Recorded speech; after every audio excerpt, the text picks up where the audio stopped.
میں بتا رہا تھا کچھ اختلافی ہیں جن کی تشریح میں بہت سارے ایسے ہیں جو قرآن میں اللہ نے اتنے واضح انداز میں بیان کر دیا، ان میں دو رائے نہیں ہے. اب چونکہ یہ اختتامی بیان ہے، میں وہ موٹے موٹے قرآن کے حکام بیان کرنے میں آپ کے 5-10 منٹ لوں گا اگر اجازت ہے، تاکہ ہم ان حکام کو فالو کریں. قرآن نے سب سے پہلا حکم ہمیں کیا دیا ہے؟ توحید. ہم اللہ کے سوا کسی کی عبادت نہیں کریں گے. یا اللہ مدد ہے، یا رسول اللہ مدد نہیں ہے. اس کے لیے قرآن بنیادی طور پہ نازل ہوا. ایاک نعبد سب سے اہم حکم جس کو قرآن میں سب سے زیادہ بیان کیا ہے وہ کون سا ہے؟ نماز ہے.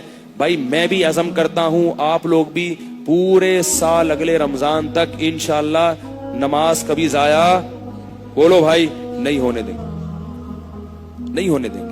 یہ تو ہمارا دین ہے، اللہ نے حکم دیا. اگر ہم اللہ کو مانتے ہیں تو اس کی ماننی پڑے گی. نہیں مانتے تو پھر بھائی ہندو بن جاؤ نا بھائی، پھر عیسائی بن جاؤ، پھر یہودی بن جاؤ. تو نماز پڑھنی پڑے گی.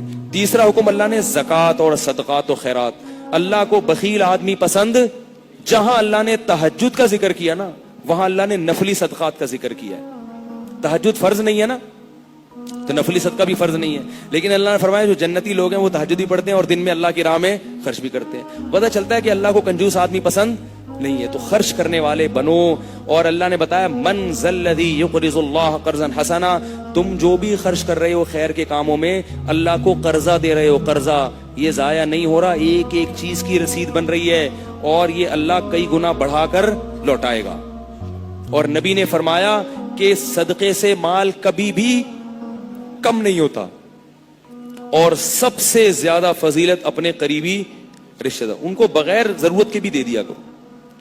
ابو طلحہ انصاری نبی کے پاس آئے، عرض کیا یا رسول اللہ نے فرمایا کہ تم نیکی کی حقیقت کو اس وقت تک نہیں پہنچ سکتے جب تک محبوب چیز کو صدقہ نہیں کرو. تو میری محبوب چیز تو میرا باغ ہے، میں اس کو صدقہ کر رہا ہوں. صحابہ سن کے اتنی بڑی بڑی چیزیں صدقہ کر دیتے تھے. ہم صدقے پر 1 گھنٹہ بیان سن کے کیا کریں گے؟ 5 روپے مسجد کے ڈبے میں ڈال کے 5 آدمی وہ بھی چلے جائیں گے. ابو طلحہ انصاری نے کہا کہ اللہ نے کہا بھئی محبت جب تک قبول نہیں ہے جب تک محبوب چیز نہیں. اپنا باغ، میں یہ نہیں کہہ رہا آپ لوگ اپنے باغ اور اپنی دکانیں کریں، جس میں جتنا حوصلہ جتنا توکل ہے وہ اسی حساب سے چلے. صحابہ میں توکل زیادہ تھا تو باغ دے دیا انہوں نے. تو عرض کیا یا رسول اللہ کس کو دوں؟ میں ہوتا میں کہتا مجھے دو. کیا خیال ہے؟ آپ ہوتے آپ کہتے یار مجھے دو. کیا خیال ہے بھائی؟ بھائی کوئی ہم صدقے پر بیان بھی کرتے ہیں تو ہماری نیت ہوتی ہے یار اتنا کیا تو تھوڑا سا آئے نا.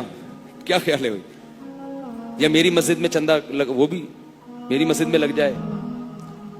دوسرے کے مدرسے میں تو سوال ہی پیدا نہیں ہوتا. دوسری مسجدیں بھی ساری خراب ہیں، دوسرے مدرسے بھی سارے پکوڑے بیچتے ہیں. مدرسہ بھی ہمارا ہی اچھا ہے، مسجد بھی ہماری ہی سب سے اچھی ہے. یہ میری سوچ ہے، کسی پہ میں اعتراض نہیں کر رہا، ہوتی ہے عام طور پر. تو ہم ہوتے ابو طلحہ انصاری آتے اور کہتے کہ میرا باغ ہے میں کس کو گفٹ کروں. میں کہتے یار بہت برے حالات چل رہے ہیں یار، آج بہت برے حالات چل رہے ہیں. بہت اچھا ہوا، ایسا لگتا ہے کہ اللہ کی طرف سے کوئی الہام ہوا ہے تمہیں کہ انہی سے جا کے پوچھو.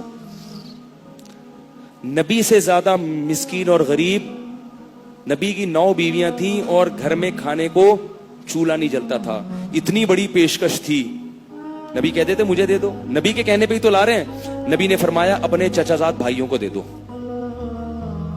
کس کو دے دو؟ پوری پراپرٹی. کس کو؟ چچا کے بیٹے کو دے دو. اس میں بتا دیا کہ رشتہ داری جوڑنے کے لیے خرچ کرنا پڑتا ہے. آج رشتہ داری جوڑنے کے لیے لفافے تو چلتے ہیں، جیب سے روکڑا نہیں نکلتا، بلکہ کھا رہے ہیں اسے گھسیٹ گھسیٹ کے. رشتہ داروں کو بھی وراثت نہیں دے رہے اور خون چوس رہے ہیں. خرچ کرنے والے بنو، کھلانے والے بنو. اللہ کو دینے والا ہاتھ لینے والے ہاتھ سے پسند. یہ قرآن کی تعلیم ہے.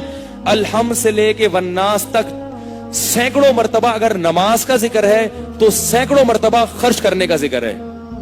سینکڑوں مرتبہ خرچ کرنے کا ذکر ہے. کنجوس آدمی اللہ کو پسند نہیں ہے. سانپ بن کے نہ بیٹھ جاؤ دولت پہ، اس کو آگے بھیجو، اللہ کے ہاں بھیجو.